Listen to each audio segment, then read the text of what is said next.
Terima kasih pemirsa, Anda kembali menyaksikan kanal siaran berita pemerintah. Pemirsa, dalam periode Natal dan Tahun Baru 2025, Badan Pengawas Obat dan Makanan terus mengintensifkan pengawasan pangan olahan.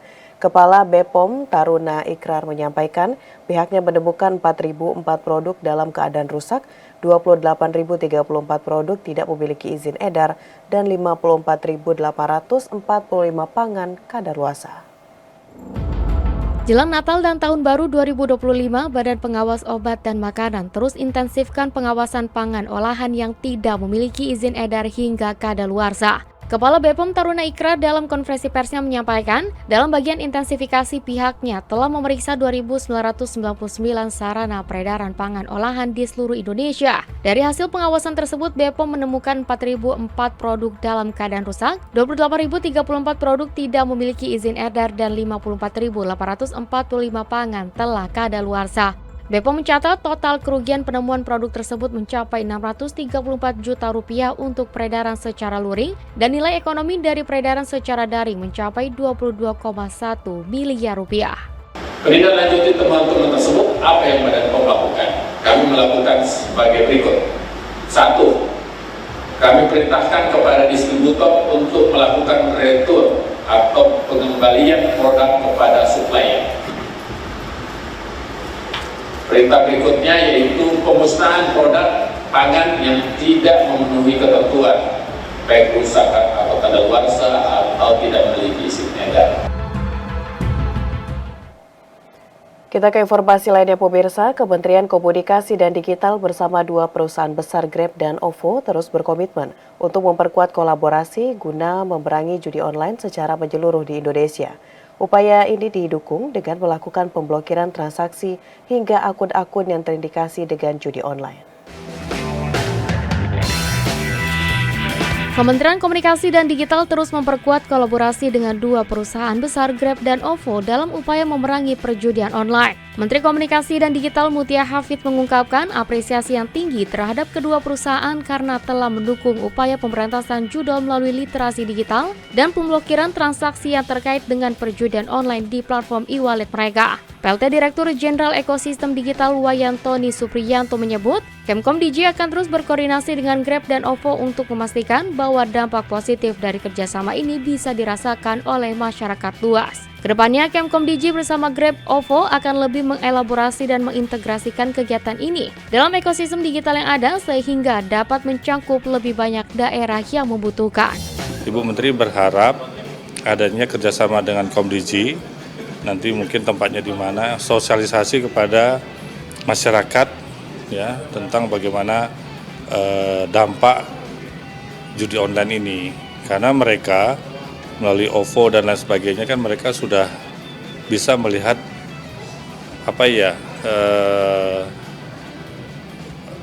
kemungkinan yang dilakukan untuk judi online terhadap e-money atau aplikasi yang dimiliki e-wallet yang dimiliki oleh OVO.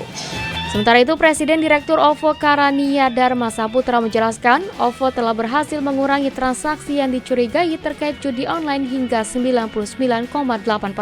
Hal tersebut dicapai melalui pemblokiran transaksi yang mengandung pesan yang mengindikasikan adanya judi online. OVO akan terus melakukan monitoring ketat terhadap transaksi yang mencurigakan setiap minggu untuk memastikan bahwa transaksi yang terindikasi judi dapat diminimalkan. Kami di OVO sudah melakukan berbagai langkah tegas, bukan hanya memonitor, mengidentifikasi, tapi juga melakukan pemblokiran. Dan pemblokiran ini dilakukan bukan hanya di level transaksi, bahkan juga di level akun yang kami curigai teridentifikasi dengan pelaku-pelaku judi online. Pemirsa, Direktorat Jenderal Pajak Kementerian Keuangan menyebutkan besaran kenaikan pajak bukan sebanyak 12%, melainkan 1%, yakni dari 11 menjadi 12%. Sementara itu untuk transaksi elektronik pengenaan PPN 12% bukan pada nilai uang atau top up, nilai saldo atau nilai transaksi jual beli, melainkan dikenakan pada konsumen atau penggunaan jasa layanan dompet digital.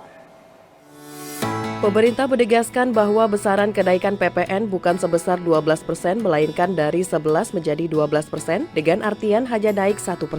Hal tersebut diklarifikasi Direktorat Jenderal Pajak Kementerian Keuangan usai munculnya pro kontra dan adanya salah persepsi di tengah masyarakat. Kenaikan tarif PPN dari 11% menjadi 12% berlaku untuk seluruh barang dan jasa yang selama ini dikenai tarif 11%, kecuali beberapa jenis barang yang merupakan kebutuhan masyarakat banyak seperti tepung terigu dan gula industri. Sementara itu untuk transaksi digital, jasa atas transaksi uang elektronik dan dompet digital selama ini telah dikenakan PPN sesuai ketentuan Peraturan Menteri Keuangan Nomor 69 Tahun 2022 tentang pajak penghasilan dan PPN atas penyelenggaraan teknologi finansial. Dengan demikian, pengenaan PPN 12% bukan pada nilai uang diisi atau top up, nilai saldo, atau nilai transaksi jual beli, melainkan akan dikenakan pada konsumen atas penggunaan jasa layanan uang elektronik atau dompet digital tersebut. Dwi mengatakan kenaikan tarif PPN dari 11% menjadi 12% tidak berdampak signifikan terhadap harga barang dan jasa. Kenaikan PPN itu bukan 12%, tetapi 1%. Dari 11% menjadi 12%. Dan untuk terkait transaksi digital ini juga bukan hal yang baru karena itu sudah dikenakan berdasarkan PMK nomor 69 tahun 2002. Jadi bukan baru sekarang diimposnya, tetapi sejak tahun 2002.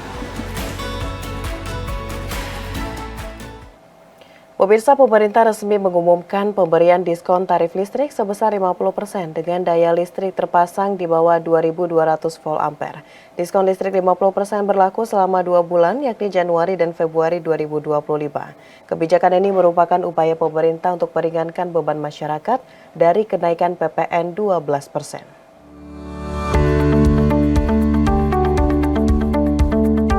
Direktur Utama PT Perusahaan Listrik Negara Persero, Darmawan Prasojo, mengatakan bahwa pelanggan PLN tidak perlu melakukan registrasi apapun untuk mendapatkan diskon tarif listrik sebesar 50%.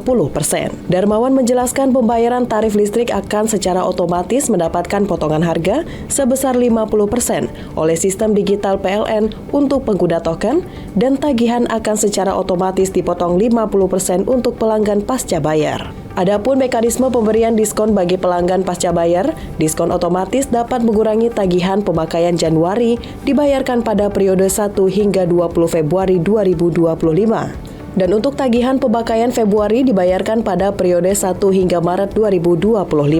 Untuk pelanggan prabayar, pemberian diskon akan diberikan secara langsung pada pembelian token Januari dan Februari 2025. Dalam periode diskon terdapat batasan maksimal penerapan diskon 50% berdasarkan besaran daya. PLN membatasi maksimal beli token listrik diskon 50% selama 720 jam nyala.